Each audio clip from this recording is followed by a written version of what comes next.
Support for Suicide Squad Kill the Justice League is coming to an end.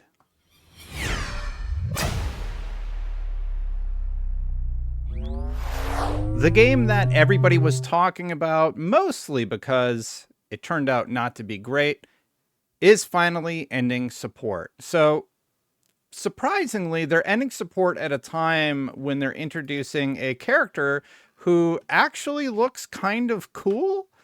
I have to wonder if they had done this earlier in their lifespan of the live service game, if they would have introduced characters like Deathstroke earlier on, would they have done better? You know, they went with the Joker that everybody was calling the Jonkler. They had Mrs. Freeze, which was a character nobody really recognized. And it just wasn't gelling with the general audience. And unfortunately, now Suicide Squad is going offline, and they're doing so by introducing some characters that actually look kind of cool. They have a big blog post here, but the big quote out of the whole thing is, with Deathstroke joining the roster, the Suicide Squad's crusade against Brainiac is drawing to an end. Season 4 will finish up with episode 8, which is scheduled to release in January 2025, and that will serve as the last seasonal episode for Suicide Squad Kill the Justice League. While Season 4 episode 8 will mark the final battle against Brainiac, all online features will continue to be available, so you'll still be able to enjoy co-op with friends, as well as all previous seasonal/episodic content. So it is nice that they're not just like deleting the game out of existence. I hit my intro button, but it does seem like this is one of the last characters that will be introduced. They actually have Deathstroke is actually out this morning. Here is his intro cutscene. Let's start with Batman. You know how that went down. I'm gonna tell you what came next. Spent a little time in Arkham. Did some healing. But the one thing I couldn't heal was my pride. So if you haven't been following, they do these like animated vignettes, and these are different characters than the ones that we're familiar with. Deathstroke and Deadshot, I have to imagine, are going to have some banter. I would hope so. But this is the first character that's actually compelling. Deathstroke is really, really cool. He was a key pivotal character in the Arrow series, and I really loved season 1 of Arrow on the WB. Anyway, let's go. I was stuck inside. Meanwhile, Batman's out there joining the Justice League, revealing his secret identity and building a family. They say the definition of insanity is doing the same thing and expecting a different outcome. So I decided to do a little internal force concentration. Relying on the serum dulled my senses. So I trained. I learned all I could from the lowlifes around me. Reconnect. You know, I gotta be honest, like, this is actually a compelling character entry into the series. It's really a bummer that this is kind of the end. I think they might have one more character introduced. I hope it's Batman and somehow they salvage whatever they've written in here. But so far it has not been great. Connected with my own family. And I came out the other side of it all. It didn't matter anymore. The revenge, my vows, none of it. And that was when Amanda came a-knocking. Same proposal, different mission. A task force of one.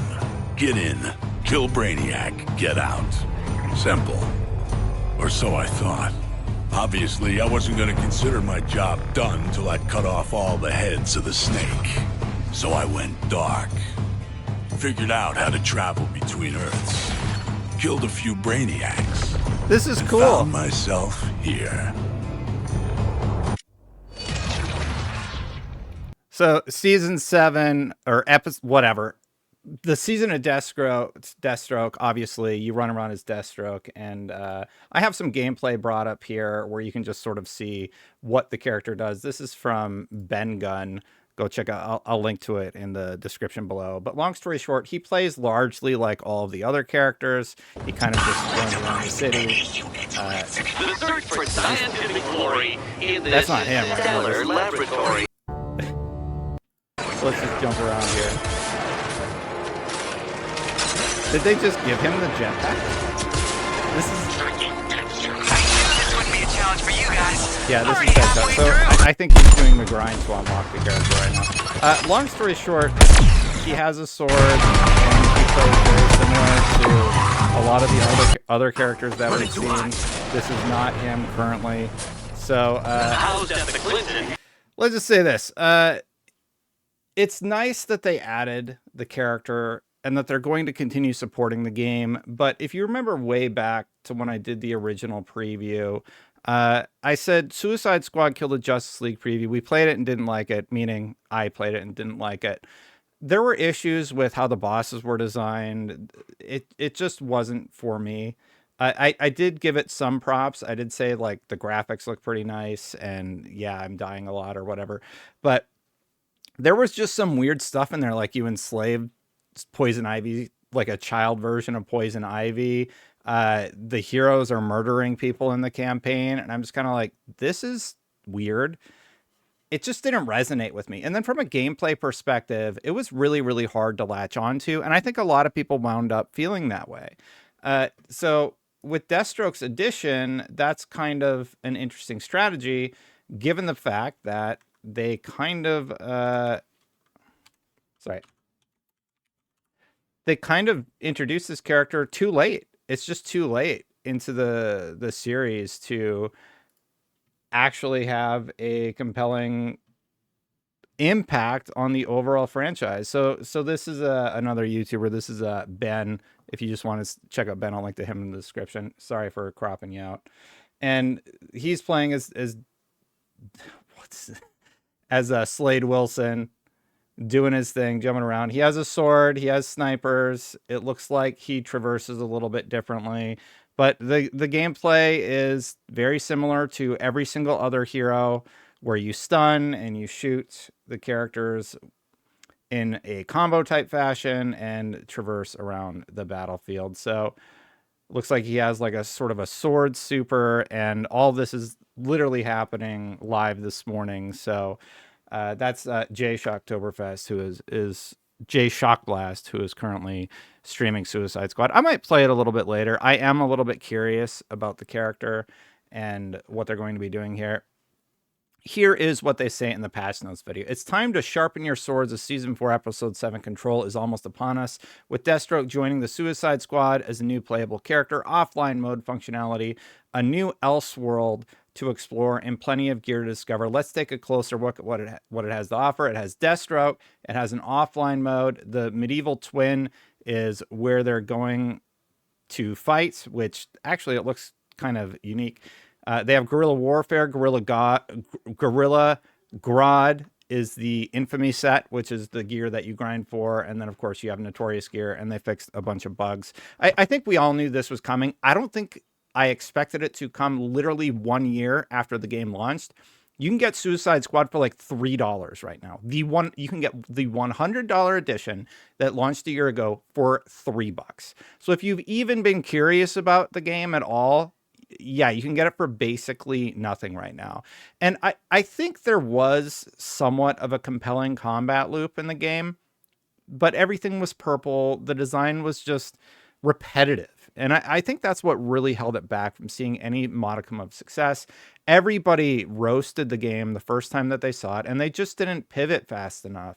And it's really unfortunate because this is Rocksteady, obviously the team behind Batman, and WB finally figured out, oh, I think people like Batman. Maybe we should figure out how to do that again. And maybe we should do more Hogwarts Legacy. So I'm more frustrated at management at WB than I am with Rocksteady. Rocksteady obviously made some mistakes with how they ended up crafting Suicide Squad because it just didn't resonate with people. But long story short, management never should have greenlit this. This is just a bizarre project that doesn't have mass appeal, and even the people who were nicer in their previews told them the same thing. So I don't know who your mock reviewers are, but they didn't do their due diligence by listening to the mock reviewers who likely had the same criticisms. So it was definitely a year of disconnects in terms of player sentiment versus what actually was released. And now the game is coming to an end. I do hope that Rocksteady gets to make something really, really cool with their next game, go back to the Batman franchise and just make a great Batman game, because Suicide Squad was not it. But I do believe in Rocksteady still. They are one of my favorite devs, and I hope that they can get back that special sauce that they used to have with the Batman Arkham series. What do you think? Are you gonna do you have any interest in Suicide Squad? I played it on stream. I talked about it a ton when it came out, and I did not like it. Let me know what you thought. Hit that subscribe button, hit that bell to know my content goes live. Thank you so much for watching, everybody. A huge thank you to the members for supporting. You make videos like this one possible. I do greatly appreciate you. And if you want to see more Suicide Squad stuff, you can go check out my initial impressions from back in January. I'm going to get out of here. I'll see you for the next one. Bye for now, everybody.